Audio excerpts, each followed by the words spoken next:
everyone, this is Handlebar Fox, and today I want to start by telling you a story. One day an eminent scholar and scientist prepared to unveil the fruits of his labors. For 20 years he had spent every day at a beach, analyzing it carefully, thoroughly, and completely. From every angle of study he had finally assembled his conclusions, and fellow scholars came from all over the world to hear the final verdict on this beach. He started out by saying, "This beach is composed of black sand." His audience was baffled. They looked out the windows at the beach, and they saw a beach of white sand. But when they tried to protest, the scientist shook his head and repeated his conclusion. Then he brought out the fruits of his research. A bucket full of sand gathered from that beach with every grain thoroughly documented. The bucket contained nothing but black sand. As he presented his findings, the audience realized the truth. 1 out of every 10,000 grains of sand on that beach was black, not white. This scholar had spent his entire career carefully and painstakingly sifting through the sand, gathering that last grain of sand, the 1 in 10,000 that supported his view, and now he had the overwhelming evidence of a huge bucket full of black sand to support his conclusions. We live in a world full of near infinite detail. Our limited minds and physical bodies cannot comprehend the full complexity of what we see around us.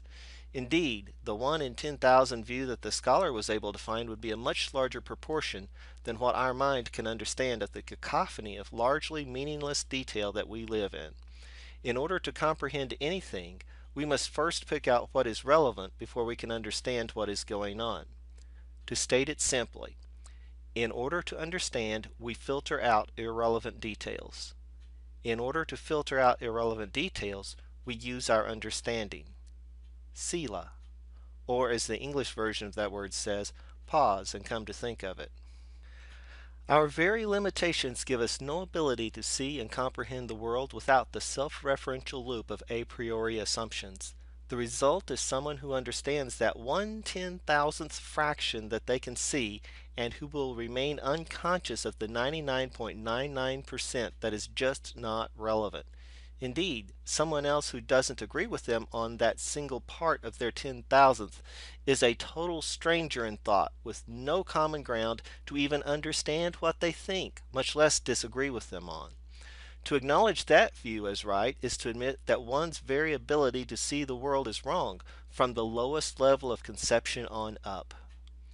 So how is a race of these beings, each severely limited, going to be able to handle a world of near infinite detail with its limitless series of varying circumstances that it can put them in?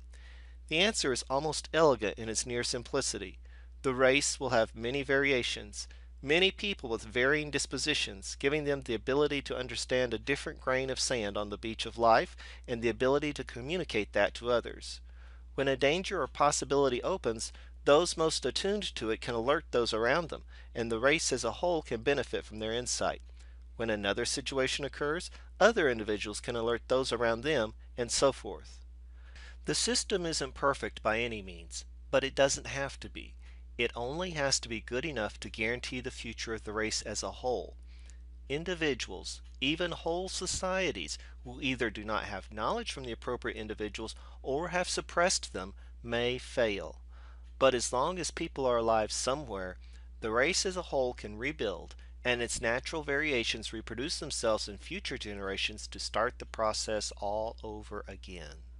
At this point, you might ask, how does this relate to the first part of this discussion?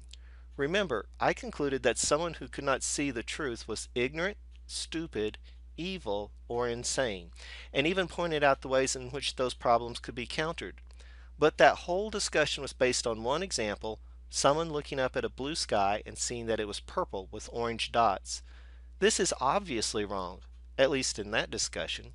But when the individuals in question are limited human beings gathered together staring at an infinite universe, is it always really that obvious? When you make that judgment of them, are you really the only enlightened one?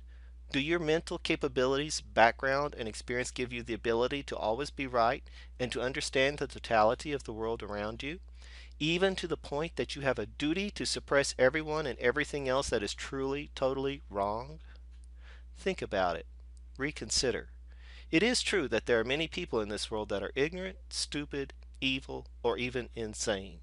But if everyone you disagree with falls into one of those categories, remember that your own capabilities are not that much more advanced than the rest of society. So think again. Perhaps you are right. Perhaps not. But if there's anything the unfathomable complexity of this universe should teach us, it is that none of us can understand it all, and that if we want to make any progress, we each need to respect the grain of sand that the other person has. We may never understand the whole beach, or even the small part of it that consists of us, but just possibly, as a whole race, we might be able to act as if we understood more than any single individual. And with that, till next time, see ya.